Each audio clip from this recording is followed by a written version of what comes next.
Ah, can you hear that? Crackling. Crackling. We've got like a sizzling fireplace in the background here. It's actually just a candle, but it's kind of nice in rainy season. Anyway, hi guys, welcome back to another Daily Juice. Today's video is slightly different. I mean, we're sitting down, we're looking at the camera as more of a sit-down style video as opposed to a vlog, but this could be a really fun video. Yes, we recently did a reaction video on our reaction channel. It was a video something like things Filipinos do that Americans don't understand. And it was this guy kind of talking about his experience living in the Philippines as a foreigner. Yes. And he went around like 3 or 4 points, and like some were quite funny, some were observational, and we were thinking, wow, we can think of so many more. That kind of relates to us as British people living in Manila. Exactly. Both wearing today merch. Philippines. It's not merch, but it's like... Well, yeah, it's not much. What do I call merch? Philippines-based clothing. Merchandise of some sort, isn't it? That's kind of what I meant, like cop the merch. You know what you meant. Anyway, so we, just before this video starts, we're obviously not meaning to offend anyone here. It's just meant to be a bit of light-hearted not at all. Entertainment. It's not that we disagree with these things. It's more that culturally, from going from the UK to the Philippines, there are some changes in the way people do stuff. A lot of these things we now do ourselves because we've been here for a while, and we just to say at the start of the video, we personally don't find these weird or strange or different because we're used to it now. But a British person that was plonked in Manila, just like in a second, they've never been here before, they might find it unusual, they might find it a little bit strange, some of these things, but we'll get into it now. Okay, so number one is, this is hilarious, keeping the plastic on things forever. So like cars, fridges, TVs. So when we got this apartment, this TV right here had like a plastic film on the top of it on the screen, and we figured because it was like a newly furnished apartment when we moved in, that they just left it on just to make it nice for us to peel off. We were like, oh, that's nice. We vlogged showing you guys this TV, and we were peeling the plastic off. Peeling the plastic off the fridge. The comments, people freaked out. We didn't realise. So many people saying, why have you taken the plastic off? Like, you shouldn't do that. Like, it makes it lose value, people were saying, I think. Yeah, they're saying, us Filipinos, we keep it on. We just keep it on. So I guess it stops it getting scratched, it keeps it nicer quality, but in the UK, you get something, you peel everything off straight away, so you can use it, like, without anything on. Even when we got our new computer monitor, like, I was peeling the plastic off on the vlog. So many people hated us. We get so many comments, so that was one thing we learned. The second one is attendance for a lot of things that we don't have attendance for in the UK. So an example is gas stations, and this is the same in America, I think. Yeah. But in England, in the UK, we have to fill up our own gas, our own petrol, our own diesel, our own fuel. We pull up at the the gas station, or the petrol station we call it, and turn your engine off. You get out your car. If you're on your own, the driver will get out the car, open up the petrol flap, put it in yourself, and you either pay at pump, so you can put your card in there, or you normally go inside to this shop and pay. You have to go into a building and pay. You have to queue up. Yeah. You have to pay cash, and you have to say, oh, I'm number 8. Pump number 8. Pump number 8, and they'll say, okay, £20, whatever it is. So when we first did a road trip here, we kind of pulled up here, and we firstly saw these pumps from the sky. They were hanging off the roof, and we were like, what? How are they up there? Because in the UK, they're just kind of in the thing. I think they're both here. True. But there's some in the sky, I'd say. And some guy like started filling up. He was like, how much do you want? And we were like, oh, wow, this is crazy. Staying in the car, amazing. Arm on the armrest. Yeah. This is brilliant. You just give them the tip or whatever at the end. So nice. And then the same thing for car parking. If you're trying to get into a tight, or any space at all, someone will be there like with a whistle, and they'll like tap your car to tell you to keep coming back, and they'll help you park in any car park space, which is so helpful. They'll literally stand in a busy road for you to help you get out of a space. That's if you've parked up at like a shop or it's amazing. I don't know, a mall or something. It's so cool. Those are things that we love about being here. That's very, very helpful that we do not have in the UK. Something else in the UK, you'd get like, I mean, if you went somewhere very, very fancy, like a very posh spa hotel, or like an incredible restaurant, you might be called sir or madam, maybe? Madam? Yes. Miss, maybe? No, not miss, madam. Yes, probably. But here, anywhere you go, you'll be called sir, ma'am, or not both, sir or ma'am. No, you got called sir a few times. Oh yeah, I've been called sir a few times. Anyway.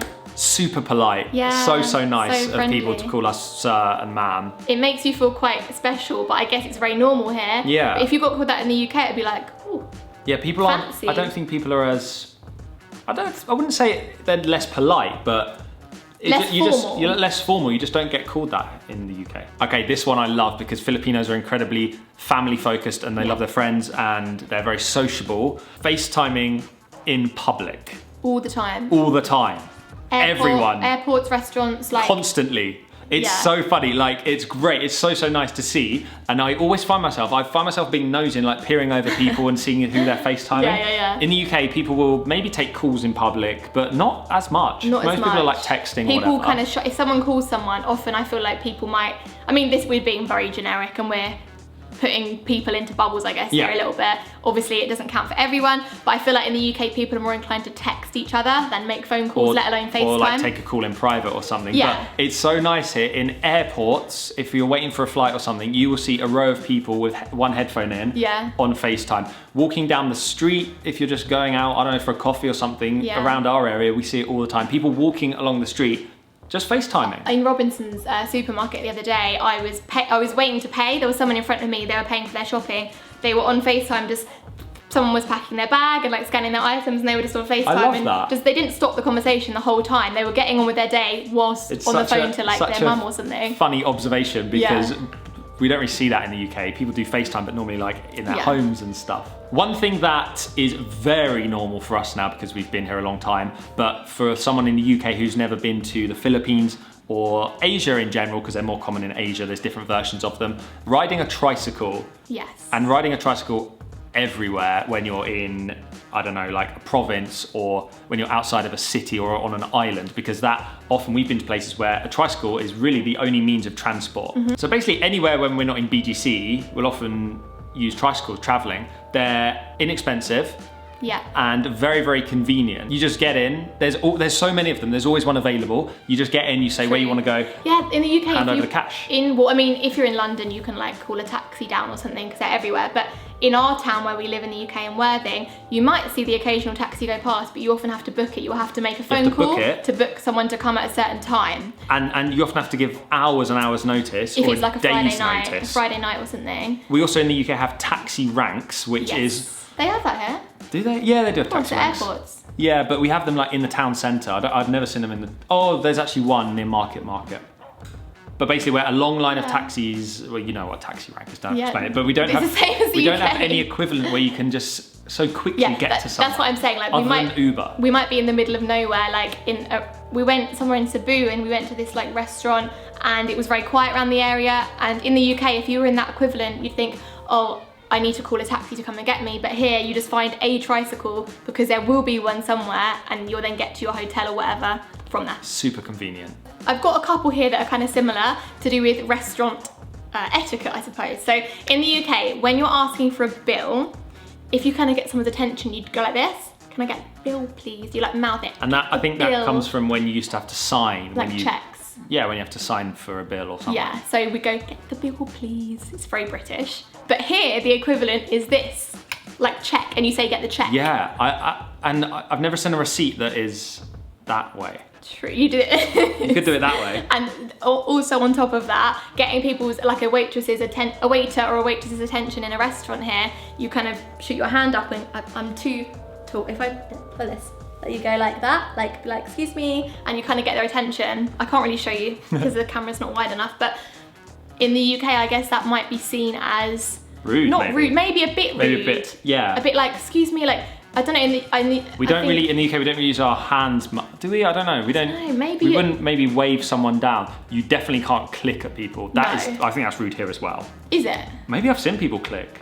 If you click to get someone's attention in the UK, that's rude. But let us know in the comments if that, I can't think, is that, we've not eaten out in so long, is that a thing here? Can you click at a waiter? Is that normal to get their attention? I personally wouldn't feel comfortable doing that. But only because of the UK? I would never do that, but maybe it's okay. Let us know in the comments if that's normal. We don't know. But you can definitely kind of like put your hand up to get people's attention. Yeah. They don't seem to mind that. And off the back of the similar kind of thing, going like to get someone's attention here happens all the time. Like we sit on the balcony, we hear people doing it at each other across the street, or like anywhere you go, it's like a sharp, short noise that Filipinos use to get each other's attention. It's like kind of going a polite version of like, oi, like, excuse me, like, 1 sec kind of thing. And that's like a very well-known thing here that everyone does. And it's not rude, it's not offensive. But if you saw someone in the street and you were like, psst, psst, it'd be like, oi, why are you being so rude? Like that would come across as like aggressive in the UK. Yeah, it would, wouldn't it? It's so different. But here it's totally normal, it's so cool. Another one that we've noticed and that we love, it's a really nice thing, is passe-le-bon. If you don't know what that is, it's when someone goes away on a trip and brings back a souvenir, a gift, food, snack, something, back to their family or friends. Yeah, often like a box of like, I don't know, dried mango or some panda cells, something that's specific to the place they've been. Yeah, it could be huge. Sometimes we're going through airports and people's big boxes. They have their suitcase and they're wheeling that along, but then next to it on a trolley, huge box. is a box of passe-le-bon, which is bigger than the suitcase. Yeah, true. We kind of have something similar in the UK, but people generally only do it, I wouldn't say to friends, people do it for family. And it's usually older people doing it for younger people. So for example, years ago, my grandparents would go on like one vacation a year and they'd always bring me and my sister a little gift. Yeah, it might just be like a little something from the trip. Fridge magnet, a key ring, a lollipop, a little packet of fudge, like that kind of like small gift. But it would only... And it wasn't like, it wasn't necessarily specific to the place, it's like a delicacy. Sometimes it was more like of like key ring a souvenir. That's what I mean though. Key ring from Spain. Not like something. a delicacy food type thing. Yeah, more like true. A key ring. Or a postcard. Yeah. Something like that. But people wouldn't do it if they just went to like a different city for a few nights. But I think in the Philippines, Filipinos always do, let us know if we're right or wrong, but I think Filipinos do passe-le-bon even if they're just, I don't know, going up to Baguio for a week or doing a smaller trip, they'll still bring back some passe-le-bon, I think. So back to a restaurant thing, we had to adapt to this and we're totally good at it now, but if you go and watch some of our first videos where we first ever tried Filipino food, we get it wrong. Eating with a spoon and a fork, no knives. Because a lot of the food in Filipino cuisine, you use a spoon for. Yeah. What's that? I've never heard that noise in here. I don't know what that is. Some like chime. Some weird, maybe check your phone because it could be the food. Mysterious beeping. Oh, yeah. Okay, sorry to do this. I've got to go and get a delivery from downstairs, which is for another video we're filming. So look out for that on the channel. But let Lucy finish this one off. There's a couple more points. Okay. I'll see you guys very soon. Okay, you're back over to me. Oh, back to the studio.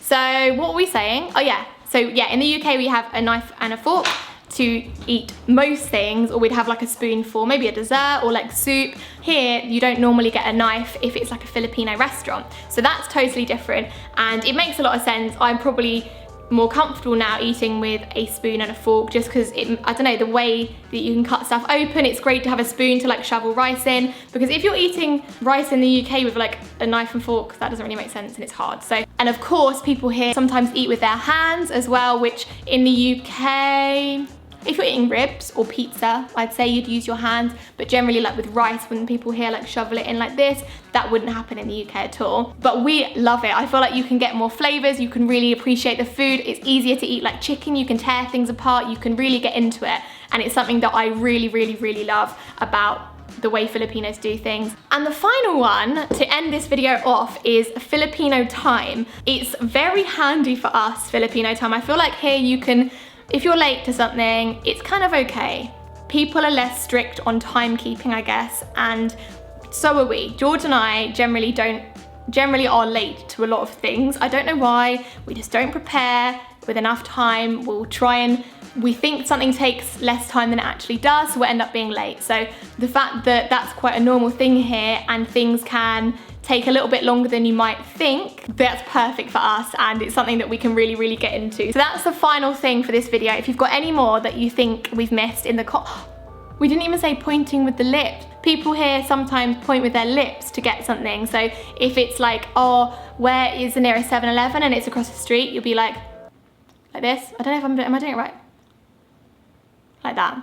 And that's instead of pointing. So when we first arrived here, we were like, why are they not replying? Why didn't they say where it is? But they were pointing with their lips. So that's another little thing we picked up on. We hope you enjoyed this video today. It was just meant to be a little bit of fun, and let us know in the comments if there's any others that you think we've left off, any others we've missed. It's crazy to us how much we know about a country and how many things that we've picked up on. We never thought that we'd know this much about another country that's not the one that we were born in. So that's really awesome. And thank you for all the support on the channel recently. It means a lot to us. Give the video a big thumbs up if you enjoyed it. Subscribe to the channel if you're new, and we'll see you in the next Daily Juice. Bye guys.